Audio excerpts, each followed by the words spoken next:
স্থানীয় সময় রোববার ইউক্রেনের উত্তর পূর্বাঞ্চলীয় শহর খার্কিভের একটি বহুতল অ্যাপার্টমেন্ট লক্ষ্য করে বোমা হামলা চালায় রাশিয়া।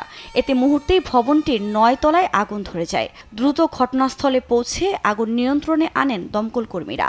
বের করে আনা হয় হতাহতদের। স্থানীয় গণমাধ্যমের বরাতে জানা যায়, এই ঘটনায় প্রায় অর্ধশত হতাহত হয়েছে। অঞ্চলটির মেয়র জানান, ইউক্রেনের দ্বিতীয় বৃহত্তম শহরটি সীমান্তের কাছাকাছি হওয়ায় কিছুদিন পরপরই সেখানে ক্ষেপণাস্ত্র হামলার ঘটনা ঘটে। শুধু খার্কিভ নয়, ইউক্রেনের আরেক শহর ওডেসাতেও রুশ হামলায় বেশ কয়েকজন হতাহতের খবর পাওয়া গেছে।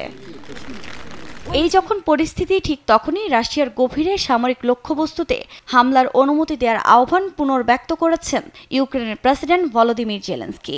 এর আগে একই আহ্বান জানালে ইউক্রেনকে দূরপাল্লার ক্ষেপণাস্ত্র সহায়তা দেওয়া হবে কিনা তা নিয়ে বৈঠকও করেন ব্রিটিশ প্রধানমন্ত্রী ও মার্কিন প্রেসিডেন্ট। তবে এ বিষয়ে কোনো সিদ্ধান্তে পৌঁছাতে সক্ষম হননি তারা। এর মাঝে ইউক্রেনের রুশ বাহিনীর হামলার পর আবারও একই আহ্বান জানালেন তিনি। এর মাঝে রুশ প্রতিরক্ষা মন্ত্রীর দাবি, একদিনে ইউক্রেনের সোভিয়েত আমলের ইউক্রেনীয় বাহিনীর 2টি বিমান সহ মোট 3টি বিমান ভূপাতিত করেছে তারা। এর মধ্যে রয়েছে সু-27 এবং সু-29। 80-র দশকের শুরুর দিকে বিমানগুলো তৈরি হয়েছে বলেও জানানো হয়। আফরিন মৌ, নিউজ ডেস্ক, দেশ টিভি।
Эта квартира.